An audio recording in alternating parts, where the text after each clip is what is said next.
বিশ্বনবী তাহাজ্জুদের সময় দাঁড়িয়ে যেতেন। ছোট্ট একটা ঘরে চাটাইয়ের উপরে বিশ্বনবী মা এসে শুতেন, গাদাগাদি করে জায়গা নাই। মাঝরাতে বিশ্বনবী তাহাজ্জুদের জন্য দাঁড়াতেন, আল্লাহু আকবার বলে দাঁড়িয়ে যেতেন, নামাজ শুরু করে দিতেন। বিশাল বড় সূরা পড়তেন, কেরাত পড়তেন, রুকু করতেন, কিন্তু সিজদার জায়গায় সিজদা দেওয়ার জায়গা নাই। সিজদার জায়গায় মা এসা পা বিছিয়ে শুয়ে আছে।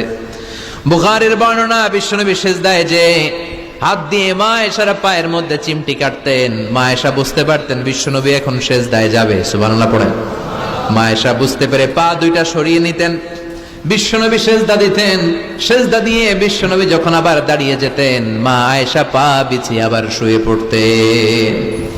কি ইবাদত ছিল বিশ্বনবীর! হাত্তা তাতাওয়াররামু খাদামা।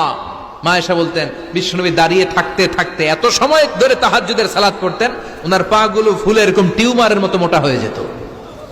সুবহানাল্লাহ পড়বেন না?